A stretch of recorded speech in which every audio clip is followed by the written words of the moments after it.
الحمد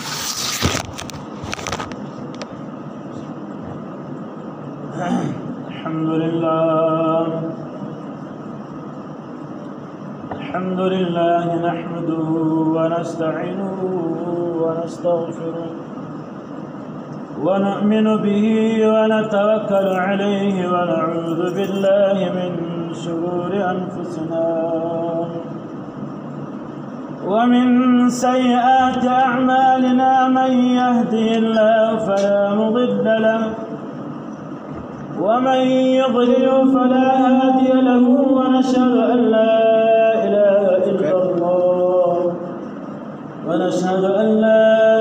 إله إلا الله وحده لا شريك له ونشهد أن سيدنا وحبيبنا ومولانا محمدا عبده ورسوله فإن حديث كتاب الله فإن هدي محمد صلى الله عليه وسلم فإن شر الأمور محدثتها وكل محدثة بدعة وكل بدعة ضلالة وكل ضلالة في النار. أما بعد فأعوذ بالله من الشيطان الرجيم. بسم الله الرحمن الرحيم. إن الصلاة تنهى عن الفحشاء والمنكر ولذكر الله أكبر والله يعلم ما تصنعون. أما بعد فأعوذ بالله من الشيطان الرجيم. صدق الله خالقنا العلي العظيم وصدق رسوله النبي الكريم ونحن على ذلك لمن الشاهدين والشاكرين والحمد لله رب العالمين. برشيد صلى الله وسلم على محمد وعلى آل محمد كما صليت على إبراهيم وعلى آل إبراهيم إنك حميد مجيد. اللهم بارك على محمد وعلى آل محمد كما باركت على إبراهيم وعلى آل إبراهيم إنك حميد مجيد. حمد صنع فاكر الرجال سي الله جل جلاله عمنا ولو وإنسانان الله جل جلاله چې کوم ذات د یو شي تخلیق کوي د یو شي جوړوالی کوي هغه ذات بیا کوشش کوي چې دا شی په مابین کې د خالق او د مخلوق په مابین کې یو دا رقم ربط یو دا رقم واسطه یو تعلق چې په هغه باندې انسان ودې شي ته ورنږدې شي چې انسان بیا خالق ځان تخلیق کوي هغه وپېژني. الله جل جلاله فرمایل ما خلقت الجن والانس الا ليعبدون. ما نه دي پیدا کړی د مځکې پر سر باندې جنات او انسانان مگر یو شي د پاره هغه دې شي د پاره يعبدون چې دې زما اطاعت او زما عبادت وکړي. الله جل جلاله په قرآن پاک کې وفرمایل چې يعبدون چې په عبادت کې انسان چې سټم په ځان کې 15 شانه د بنیاد اسلامي په ځان کې راوړي نو دا انسان د الله جل جلاله د نزدېکوالي لپاره ځان کوي. یو خاص شی چې الله جل جلاله چې هغه انسان دومره ور باندې ګران دی دومره مینه محبت د انسان سره چې انسان بل ما سره په ورځ کې 50 واره ملاقات کوي. مگر نبی علیه الصلاۃ والسلام خبر وي چې زما امت نسی پر کولای بهرحال تفصیل واقع عدد بیا تر 50 پورې ورسې نو بعد بیا وویل ان الصلاة تنهى عن الفحشاء والمنکر بشک منځ دا انسان له فحش او له منکر له کبر او له شرک زګرځي محترم دوستان الله جل جلاله د انسان خپل ځان ته درنځ کول لپاره خپل ځان په پیژند کول لپاره انسان ته دا په زړه او په ذهن کې راځي چې انسان تله ما وغواړه محترم دوستانو اصحاب کرامو چې بس چې نبی علیه الصلاۃ والسلام ته راغلی چې یا الهي فقاهت دی یا الهي غربت دی یا الهي سفر راته ګران دی خدای ته په زړه کې وویل یا به نبی علیه الصلاۃ والسلام ته راغلی چې د الله رسوله ډېر غریب یم فقاهت دی له ما سره مسکینت دی له ما سره زه هېڅ نشم کولی یا به پلاني کار کې عاجز یم نبی علیه الصلاۃ والسلام ورته چې دا یا الهي وای یا الهي زه ډېر مسکین یم ورشه د الله جل جلاله سره ملاقات وکړه پر منځه باندې دوه رکعته نفل وکړه و الله جل جلاله ته ځان ونږدې کړه د نفل بعد به الله جل جلاله ته ورکوي د نفل بعد و الله جل جلاله د ملاقات بعد بیا الله جل جلاله هغه انسان چې کوم شی شرعي حاجت په زړه کې وي هغه الله جل جلاله ته سره کوي اوس فحش په قرآن پاک کې الله پاک وفرمایل او مفسرین فرمایي چې فحش دا د انسان مجموعه ګناه ته ویل کېږي څومره ګناوې دي ټولو مجموعه ګناه ته فحش ویل کېږي یعنی انسان غلا کېږي انسان زنا کېږي د انسان کبر کېږي د انسان درواغ ویل کېږي د انسان بېداره کوم کار کېږي منافقت کېږي د ټولو کارو څخه خرابونه کول لپاره علما مفسرین فرمایي الله جل جلاله د لمانځه په برکت باندې الهي دا انسان بچوي بعض مفسرین فرمایي چې له فحش څخه مراد انسان څخه صغیره ګناه د منکر څخه مراد د انسان کبیره ګناه غټ ګناه کبیره ګناه هغه انسان شرک کوي نبی علیه الصلاۃ والسلام د حدیث مفهوم دی وایي هغه انسان زما په امت کې نشي راتلی چې کوم انسان درواغ وایي چې کوم انسان دوکه کوي چې کوم انسان په امانت خیانت کوي نو دا یعنی دا کبیره ګناه ده زما له امت انسان په وسیله د منکر څخه بیا دا ګناه وسو له فحش څخه په انسان کې بې حیايي په انسان کې زنا د انسان لویوالي کبر دا الله جل جلاله بیا ځم بچاوي تنها ځم بچاو به دا انسان ستم دا انسان د الله جل جلاله عبادت ته ځان راوړي ونمانځه ته ځان راوړي محترم دوستان لوی مفسرین محدثین لیکلي دي چې د کوم ځکه پر سر باندې پر کوم مسجد یا د کوم ځکه پر سر باندې سجده کېدل یا پر کوم ځکه باندې اذان کړي د الله جل جلاله پر هغه ځکه باندې د الله عذاب ده پر هغه ځکه وبنه وچیږي په هغه ځکه د الله رحمت نه بنديږي په هغه ځکه انسانانو فسادونه نه وي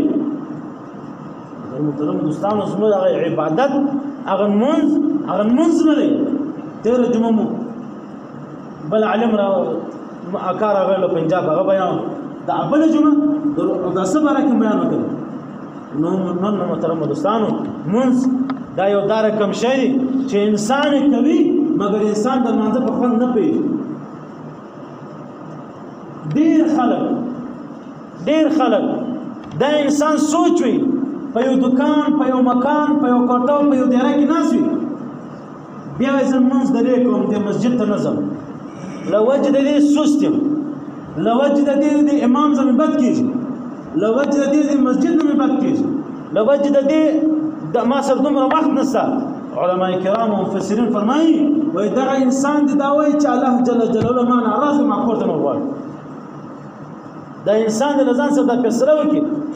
چې الله جل جلاله نه خوښ ذکر مسجد نه غواړي د شیطان وسوسه په ذکر راولي د ایمان وجه د مسجد په وجه د وخت نه کېدل وجه یا سستی د وجه څخه انسان په غذا باندې مشغول شي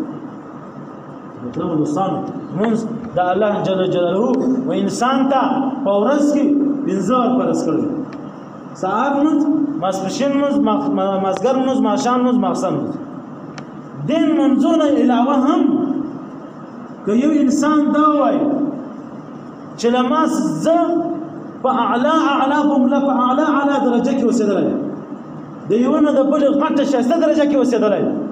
بیا د هغه انسان الله هغه کوشش کوي هغه د تهجد لمونځ لپاره اشراق لمونځ بیا ساش لمونځ بیا هغه بعد ماښام ماسپښین مازدیګر بیا یو لمونځ نفلونه دي بیا ماښام لمانځه بعد بیا اوابین بیا ماخستن لمانځه بعد صلات توبه ټول لمونځونه دا تفصیل راغلی دی چې انسان وزن ته د عبادت ټول معلوم کی هغه انسان به 24 غنټه د الله په عبادت کې مشغول دی محترم دوستانو موږ د هغه عبادت دی چې دغه سزا ډیره سخته ده کې جزا څومره ښایسته ده هر انسان علماء کرام فرمایي وایي تاسې و انسانانو ته و خلقو ته د انسان د جزا نه اله مخه اوله د دې شي سزا ورته معلومه د دې غلطه بدله ورته معلومه ښه بدله هغه آباد کې ورته شي یو انسان په یو شي کې په غفلت کې پروت دی هغه به واجب ته ښه بدله ورته شي هغه انسان نور په غلط په غلطه په غفلت کې پریوځي مگر کم انسان د چې انسان الله جل علماء کرام او د خلق نور مثلا دا وعید ته بیان کړي هغه انسان بیا د قبر عذاب دغه سزا دغه بد جزا دا انسان ته معلومه سي هغه انسان هیڅ کله د منځه قضا نه کوي محترم دوستانو الله جل جلاله په ورځ په قیامت د ورځ په محشر د انسان اوله چې دا حال وکي چې ما تعالی ځواني درکړې او بچی شي تیر یعنی زما په عبادت کې تیر کړه نه کته دا د منځو لپاره بیخ جوړ دی د عبادت لپاره د منځ چې کوم انسان منځ کوي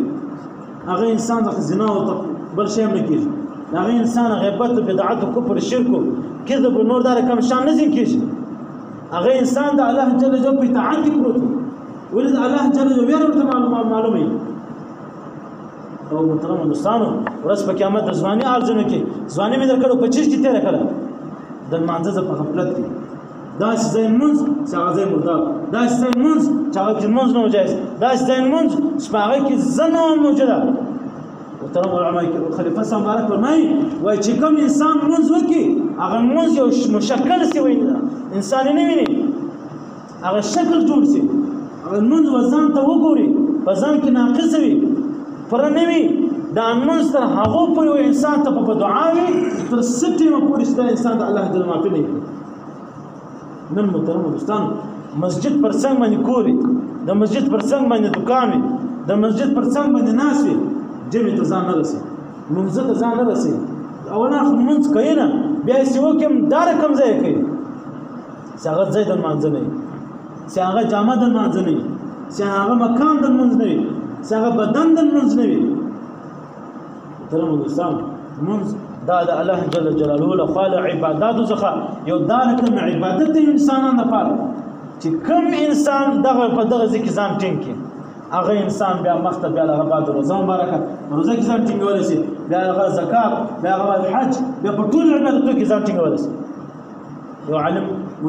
یو علم استاد ویل هغه ویل ما تجربه سره زس په مکه مکرمه کې په حج کې ناس بیت الله شریف کې ولکم انسان چې په ماضي کې په غفلت کې او په عجمیان اکثر عربهم ول بیت الله شریف ته په مخ جمع ولاړه دا انسان بناسو د مسجد جمع ته بنور ولاړ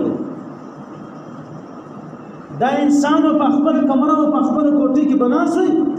و جمع ته به ځان اور ازرول ولې دا انسان دا رقم ځان جوړ کړوي چې هغه د الله عبادت کې هغه غټ عمین عبادت هغه ځان په غفلت کې چولو محترم دوستان منځ یو دا رقم عبادت دی چې هغه د انسان په بدن کې نور پیدا کوي هغه د انسان زړه منور کوي هغه د انسان په کور کې حیا په کور کې نور په کور کې برکت په کور کې خیر او عافیت دا په انسان کې پیدا کوي محترم دوستانو نبی علیه الصلاۃ والسلام چې ټیم بیمار و بیا د لمانځه دومره شکر سره و حضرت علي کرم الله وجهه په یو خوا باندې حضرت ابوبکر راغلی په بل بعض دغه کې بیا بل صحابي راغلی چې دوه اصحاب کرام ته لاس په وجو باندې راچولې شي پسې کېږي حضرت ابوبکر صدیق رضی الله تعالی عنہ فرمایي په روایت کې راغلی وایي چې زه د شان خو سوالم نبی علیه الصلاۃ والسلام د بټ کوټه لیکل خطرې وایي بیا هم فرمانځي کې غفلت نه کوله بیا هم فرمانځي کې سستی نه کوله دا د انسان ما او استاد امت لپاره د ټول علم لپاره یو سبق یې راته پرېږدي چې په کوم حال کې یاستم منځ بنئ نه کوي بیا نبی علیه الصلاۃ والسلام یو خپل امت لپاره دغه غم وخوړلی چې د 50 منځو څخه 50 منځو ته راغی بیا دغه غم وخوړی چې زما امت که چیرې په ولاړ منځ نه شي په ناس دی وکړي که په ناس منځ نه شي په پروت دی وکړي کې په پروت نه شي کوي د لاس په اشاره دی وکړي کې د لاس په اشاره نه شي کوي بیا د سترګو په اشاره باندې دومره اسانه وتراوي مگر وې کا فرض دی کوي به انسان کله بدن زولې چې په ناس دی وکړي کله ناس څخه ولې چې په پروت دی وکړي دومره جایزوال ورکړی دی فقه د فقه مسله ده وایي چې په کوم خایب شي غزدلی بس هغه خو د انسان منځ وکړي چې ډېر عاجز دی دومره اسانه په منځ کې راځي درو دوستان منځ د عذاب دا دومره سخت دی په قبر کې به اول حساب کتاب لیکن ممکن د خبر انسان د منځ باندې کې بات کیږي مونږ یو یا هو د انسان ورته ولاړ وي او یو کوم منځ داسې وکي هر منځ د سهار نو بدلا شکل کې روان زیداس ناقص کړي د ماسپښین نو بدلا په شکل کې روان زیداس ناقص کړي زه په ما کې دا سوچونه ول په ما کې دا کارو کې په ما کې دا راوړل علماء کرام فرمایي وای په دنیا کې افضل ترين اغلا غټ اغلا هغه دا چې انسان په منځ کې یو بل ځای ګوري انسان په منځ کې خپل سوچ نه انسان په منځ کې په دنیا په نور شان کې پروت علماء کرام فرمایي د کوم انسان سوچ سمجھ ټول ځین په منځ کې هغه مونږ ډایرکټ کبريږي په هغه ځکه به الله رحمت وريږي هغه ځکه به الله رحمت څخه نه پاره بل محترم دوستان مونږ دا خبره ده هر انسان ته الحمدلله ډېر معلومات شته مگر باز دا شان دي چې هغه تاسو انسان ډېر په غفلت کې پروت دی له امام زخم مخته سجدي ته ځي له امام زخم مخته رکوع ته ځي علماء کرام فرمایي حدیث شریف کې راغلی وایي چې کوم انسان له عالم له امام زخم مخته ځي په رکوع په سجده کې یا په پورته کېدا کې هم په واپسې پورته کېدا کې هم علماء کرام فرمایي وایي دغه انسان به ورځ په قیامت سر د خنزیر یا بعض روایت کې راځي سر به د خره سر په بل حیوان د خپل حیوان د ځان سر په او بل محترم دوستانو بعض بیدار کم خلک چې هغه مسجد جمع ولاړي جمع ودرېږي دای پر اس په سنت باندې ودرېږي موږ فرض دی خپل جمع چې څه ټیم تا ته دا درک ولګي چې دا سنت کوم یو د ماځه د سعادت ماځه دا سنت کوم نماز د فرض د ماځه اول رکعت تیریږي ته سلامګر جواب پر نازل وځي فرض دی یو د سهار سنت دی که څټ انسان سنت پر مانځه ودرېدلی په د سهار پر مانځه کې اول 2 رکعات ځین تېرېدل علما کرام بیا هم اساني وکړل نو دا انسان د سنت خامخا کړی نور منځو کې کله انسان د دا درک لګېدی که زه په خپل سنت کې مشغوله سم د ما د فرض رکعت یو رکعت تېرېږي اول رکعت یو رکعت دا انسان د بیا هم سنت پرېږدي سلام دې ګرځوي ډېر خلک بس په خپل مانځه باندې شاته ولاړ د ځان په حال کې نه جمع په آخر رکعتو کې د سنت په قرار را پرېږه سي راسي د قضا من د ځان په شل خپسو کې په دې ورته غاړي باندې دي په دې باندې ورته انسان په ګناګار کېږي په د عبادت باندې ګوره محترم دوستانو یو انسان مکلف پر شي باندې زمون ګر سره نه کوم زمون نه منم دا انسان ته الله جل جلاله سزا یو انسان زمون کوم مگر موږ پر خپل ترتیب کوم دا خپل خشت دغه بیا جلاله بل سزا کوم انسان چې بیا د موږ پر منځ مسخره و هغه بیا جلا سزا دا هر شي یو تر بل ډبل سزا جلا سزا ده وکفار ته بدومره سخت سزا نور ته چې مسلمان سره چې پر اسلام باندې ملنډي بل محترم دوستان چې ستیم جمع سلام وګرځي نو ډېر خلک پورته سپورن منډه وایي ځان باسي. محترم انسان هېڅ کله مه ولاړېږي. مسجد دا د الله جل جلاله کور دی، داسې تانه نه ده چې تا له څه رهایي کېدله ته ځان خلاصوه. دا مسجد د الله کور دی. څومره ناسته چې پکې کوې د غي ناسته چې پکې کوې ستا په زړه کې به سکون پیدا کېږي. دغونه به ته الله ته نور نږدې کېږي. دغونه به تا د عباداتو کې نور مینه محبت در زیاتېږي. د الله جل جلاله د نورانیاتو کوم نور دی هغه به تا په زړه کې روزندی شي. محترم د شان ډېر خیال ساتئ. بل خاص شی دا دوکاندارانو ته وایم ډېر ستړی شوم هر وخت روزانه یا مستري له دا وایم هلکه په خیرنو کپړو کې مه راځه یا شاګردان ته وایم په مستري د خلکو تر مخې شرموم بېزته کوم په غلط الفاظو ته وایم بیا هم بېزته کوم هر وخت پرده ورته واچم په خندا ورته وایم هلکه استاد مه راځه هلکه استاد دا مه کوه بیا ورته وایم دا مه کوه دا خیرنه په غاړو کپړو کې مه راځاست په دا رنګ والا کپړو کې مه راځاست دا ډینټ والا په کپړو کې ځنه مه راوړه دا سمرسیبل والا هم راوړه دا تصمر والا هم راوړه زه د باندې لمونځ کوم دا خو مسجد دی که ته هر چیرې لمونځ کوې په دوکان کې لمونځ وکړه او 10,000 ته لاړ شې په دوکان کې لمونځ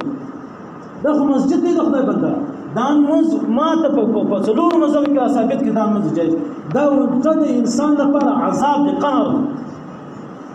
او خاص کر شاګرد چې کوم ټیم کې استاد ورته وایي لاړ شه په دغه کپړو کې لاړ شه لمونځ وکړه بېرته راسه دغه انسان شاګرد ګناهګار نه دی د شاګرد ګناه ټول د استاد په غاړه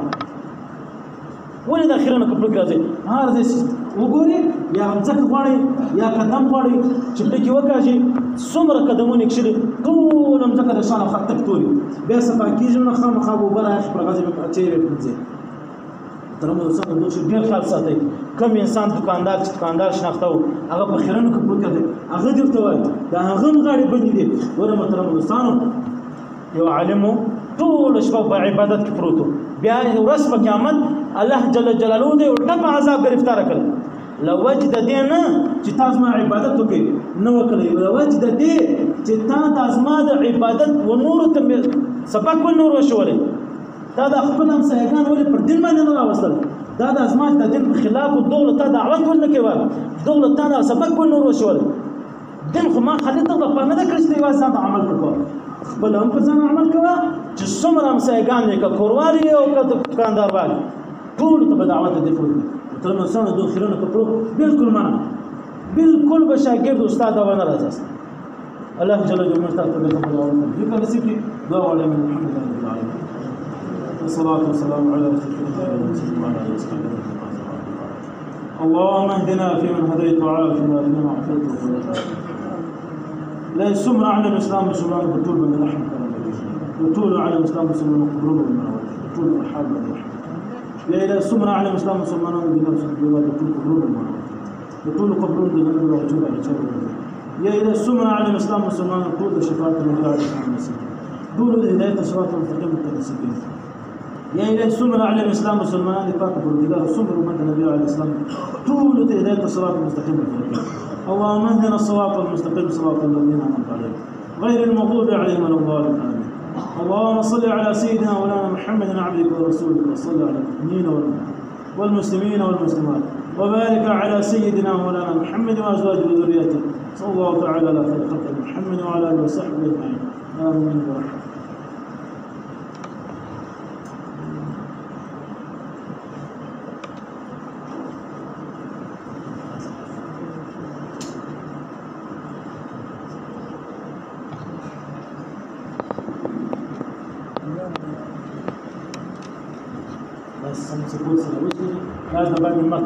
الله أكبر الله أكبر الله أكبر الله أكبر أشهد أن لا إله إلا الله أشهد أن لا